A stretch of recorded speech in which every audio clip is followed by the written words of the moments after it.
সিকান্দার আলী হাওলাদার। আমার 11% জমি আলু বৃহস্পতিবার রাত্র 4টের সময় হইতে যাইয়ে দেখি ও শের আরও লোক আছে আমার 11% জমি আলু লেগে গেছে। কিন্তু আগে ওই জমি জমা আছে, ওই ভাইগুর সাথে হাইয়ে লেগে যায়। এই আমার ভাইকে জমি আগে আর আগের দিন আমার আলু উড়াইতে গেছি, এই জায়গার আলু তুমি উড়াবা না, এই আলু থাকতে যাও, আর একটা কোনো একটা হুড়াঙ্গা না হবে পর্যন্ত তোমরা আলু উড়াবা না। আমার এই হুমকি দুমকি দিয়ে আমার পাঠাই দিছে, পর দিন আলু উড়িয়ে লেগে গেছে। আমি চাই এখন এদের বিচার চাই, কাছে আমি এদের বিচার চাই। আমার পিতা সিকান্দার আলী হাওলাদার। আমরা এখানে মিষ্টি আলু লাগাইছি, তা আলু অন্য জায়গার আলু উঠাইতেছি, তখন তারা আসিয়া অনেক জনতা নিয়ে আমাদের আলু উঠাইতে দেবে না, এজন্য খুব হুমকি দিতেছে, কোদাকুদি অনেক করছে।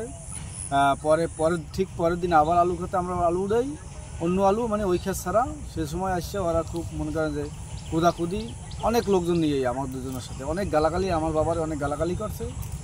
ঠিক তার পরের দিন আবার বাজার বসে আমার লাগে মজিবুর 1 নম্বর আসামি মজিবুরের সাথে আমার লাগে মজিবুর আমার গায়ে হাত দিয়েছে, অনেক ঝগড়া বিবাদ হয়েছে। এই তারপরে আমরা এলাকার যারা সালিশগণ আছে তাদেরকে আমরা বিচার দিছি, কিন্তু তারা অমান্য করে তাদের কোনো বিচার, তাদের কোনো কথা মান্য করে না। তাদের কথা না শুনে তারা রাতের আধাকারে বুধবার দিনকার রাত্রেবেলা তারা এই আলু উঠে নিয়ে গেছে। সকালবেলা আমরা যাই দেখি খেতে টোটাল আলু।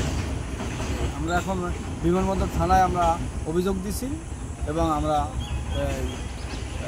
আইনের কাছে বিচার চাই, সঠিক। এই দুর্বৃত্তরা হলো যে যখন যে সরকার ক্ষমতায় তখন সেই ক্ষমতার সুযোগবাদী নিয়ে তখন কাজ করে। এর আগে আওয়ামী লীগ সরকার ক্ষমতা ছিল, আমাদের মারধর করে হত্যা করার উদ্দেশ্যে মনে করে আমাদের মারধর করে, এবং আমাদের 26 মামলা চলমান মনে করে কোর্টে। এবং এখন আবার এই দল চেঞ্জ হয়েছে, এখন আবার কিছু বিএনপি দলের লোকের সাথে হেঁটে সুযোগ নিয়ে এখন আবার এরকমের হত্যাকাণ্ড কার্যক্রম চালাচ্ছে এই দুর্বৃত্তরা। এখন আবার আলু নিয়ে গেছে এবং বিভিন্ন ধরনের আমাদের হুমকি দুমকি দেয়, বাজারে গেলে মারবে, বাজারে ধরে বাঁধতে থইবে এবং কোপাইবে, মারিয়ে লাইবে, ঠ্যাঙাত কাটতে ফেলাইবে, এই বিভিন্ন ধরনের তারা আমাকে পায়তারা করে প্রতিদিন। নামগুলো কম। মজিবুর রহমান, তারপরে মজিবুর হাওলাদার, মিরাজ হাওলাদার, শাওন হাওলাদার, সিরাজ হাওলাদার, তারপরে সুজন হাওলাদার, তারপরে জীবন হাওলাদার, এরা আরও অনেক আছে মনে করেন যারা ভাই বোন। সন্ত্রাসী কার্যক্রম সবসময় এরা চালায়।